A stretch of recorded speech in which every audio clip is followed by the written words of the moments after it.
रोजाना advocate Anjali Awasthi serial देखने के लिए आप हमारे चैनल सरब एक्सप्लेन को सब्सक्राइब कर लें। अगर अच्छा लगता है तो प्लीज लाइक शेयर भी कर दें। दोस्तों, हम आपसे क्षमा मांगते हैं क्योंकि कुछ दिन से हम अंजलि अवस्थी की अपडेट नहीं दे पाए, लेकिन अब रोजाना हम अपडेट लेकर आएंगे। तो चलिए फटाफट से शुरू करते हैं। स्टार्टिंग में हम देखते हैं युवराज सिंह अपना भेष बदलकर गणेश अवस्थी से बात करता है। युवराज सिंह ठाकुर अपना भेष बदलकर हॉस्पिटल में गया होता है। वो गणेश अवस्थी से फोन पे पूछता है, बता तूने उसे देखा था जिसने कहा था कि वो तुम्हारी नातन को मार देगा। गणेश अवस्थी कहता है कि मैंने उसका चेहरा नहीं देखा था, मैंने उसकी आवाज सुनी थी। युवराज सिंह कहता है वो एडवोकेट अंजलि अवस्थी कोमा में है और अमन सिंह राजपूत परमानेंट कोमा में चला गया है। जब गणेश अवस्थी ये आवाज सुनता है वो हड़बड़ाने लग जाता है और कहता है कि ये ही आवाज थी। आरती को आवाज लगाता है और भागता है। गणेश अवस्थी अंजलि के पास आ जाता है और कहता है कि आरती कहाँ है। अगर अंजलि बेसुध पड़ी होती है और वो पद्मा को आवाज लगाने लग जाता है। युवराज सिंह फोन पे ही होता है और वो सारी बातें गणेश की सुन रहा होता है। गणेश अवस्थी कहता है कि मुझे यकीन है ये वही आवाज है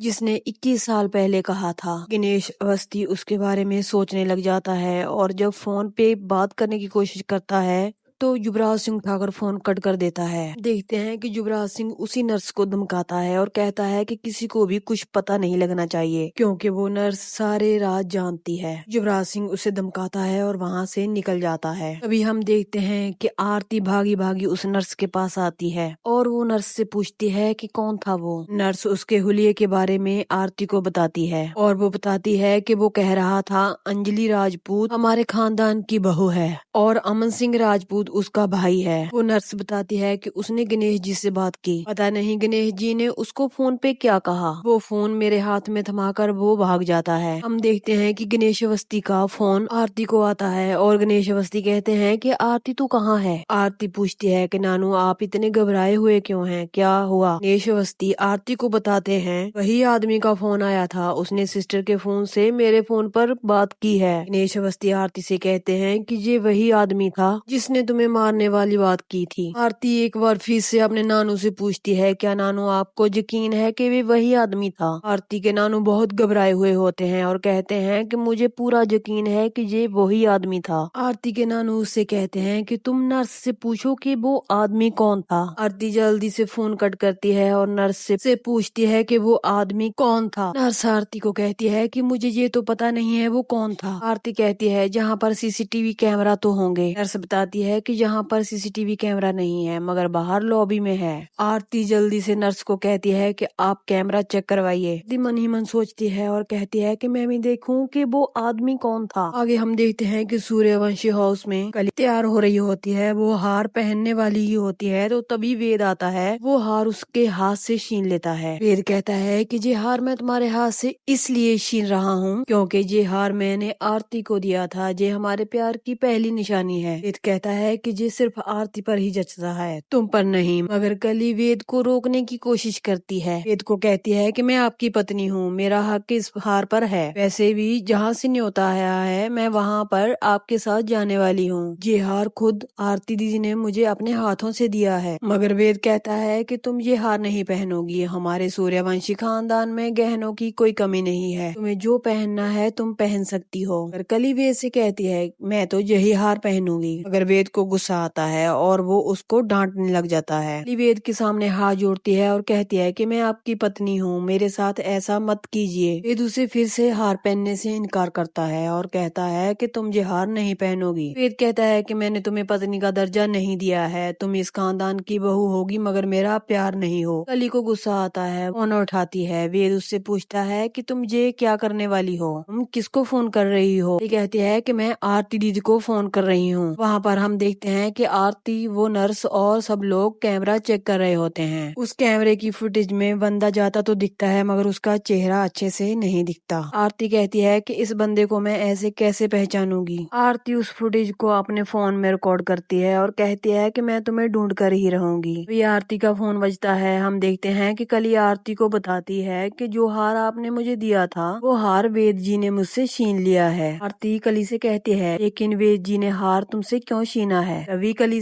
के हाथ से वेद फोन छीन लेता है और कहता है कि मैं आरती से बात करूंगा। कली बात करने से रोकती है और कहती है कि मैं आपकी पत्नी हूँ, मेरे होते हुए आप किसी से बात नहीं कर सकते। मगर फिर भी वेद आरती से बात करता है और पूछता है कि आरती, तुमने ये हार कली को क्यों दिया? मैं तुमसे प्यार करता हूँ, मैंने तुम्हें पहले प्यार की निशानी दी थी, किस हक से तुमने ये हार कली को दे दिया है? मगर आरती कहती है कि असली हकदार कली ही है इस हार की। आरती कहती है कि वो पत्नी है आपकी। मगर वेद आरती से कहता है कि तुम मेरा प्यार हो। ये फिर से वेद के हाथ से फोन छीन लेती है और कहती है, ये क्या आप बार बार कहते रहते हैं कि आरती मेरा प्यार है, मैं आपकी पत्नी हूँ। ये फिर से आरती पर गुस्सा उतारने लग जाती है और कहती है कि क्यों आपने मेरी शादी इनसे करवाई? वो तो आपसे प्यार करते हैं, मैं पहले अकेले खुश थी। ये आरती को बताती है, हमें न्योता आया था, मैं पहली बार इतना सज धज कर इनके साथ जा रही थी, वो भी सिर्फ इनका मान रखने के लिए। कली कहती है, नहीं, मगर मुझे हमेशा की तरह बेइज्जती का सामना ही करना पड़ता है। ये आरती से कहती है, मैं मानती हूँ कि आपने मुझे बचाया है, लेकिन यहाँ मैं हर रोज तिल मरती हूँ। कली कहती है कि इस घर में मेरी कोई जगह नहीं है, सिर्फ आपकी ही जगह है। आरती कली को कहती है कि तुम ठीक से बोलो। कली कहती है कि मैं ठीक ही तो कह रही हूँ। कली कहती है कि आरती दीदी, वो आपसे और अपनी माँ से ही प्यार करते हैं, इसीलिए तो उन्होंने तुम्हारी तस्वीर बनाकर रखी हुई है। कली आरती को कहती है, प्लीज दीदी, आप हमारे रिश्ते के बीच मत आइए, मैं किसी भी हाल में आपको हमारे बीच नहीं देखना चाहती। वेद को गुस्सा आता है और कहता है कि तुम्हें अंदाजा भी है कि तुम पर आरती ने कितना बड़ा एहसान किया है। आरती कहती है, ठीक है कली, आइंदा तुम कभी भी मुझे फोन मत करना और अपने पति से भी कह देना कि वो मुझे फोन ना करें। तुम वहाँ पर शादी में वही हार पहन कर जाओगी। आरती कहती है कि सिर्फ आखिरी बार अपने पति को तुम फोन दे सकती हो क्या? कली वेद को फोन पकड़ा देती है। आरती वेद से कहती है, मेरे नारी होने का अपमान मत कीजिए, आप अपने हाथों से कली को ये हार पहना दीजिए आप। मगर आरती को वेद मना करता है। आरती कहती है, अगर आप सचमुच मुझसे प्यार करते हैं तो अपने हाथों से कली को हार पहना दीजिए, उसका और अपमान मत कीजिए। वेद आरती की बात मान जाता है। आरती के साथ बिताए हुए पल वेद को याद आते हैं। वहाँ पर आरती भी बहुत दुखी होती है। वेद हार पहना देता है। कली कहती है, मैं आपको हासिल कर कर ही रहूंगी। आरती को दुखी देखकर नर्स उसके पास आती है और पूछती है कि क्या हुआ। आरती कहती है कि कुछ नहीं, कुछ दिनों के लिए मेरी जिंदगी में एक मेहमान आया हुआ था, लेकिन अब वो चला गया है। आगे हम राजपूत हाउस का सीन देखते हैं। बहुत ही अच्छे से उनका घर सजा होता है। अभय सिंह और वैभव सिंह कहते हैं कि इतने सालों बाद हमारे घर में खुशियां आने वाली हैं। राघव सिंह पूछता है कि इतने अच्छे से किसने घर सजाया है? सिंह की चाची कहती है, और किसने? अभय सिंह ने सजाया है। अगर अभय कहता है, वैभव चाचू, अगर चाची मेरे साथ नहीं होते तो मैं इतना अकेले कैसे कर पाता। तो दोस्तों, यहीं पर इस खूबसूरत एपिसोड का एंड हो जाता है। कल हम देखेंगे आरती राजपूत हाउस में जाएगी, यहाँ पर वेद का सामना आरती से होगा। आरती उन वैशी दरिंदों को सजा दिलवा पाएगी। हम फुल स्टोरी लेकर हाजिर होंगे, तो कल मिलते हैं।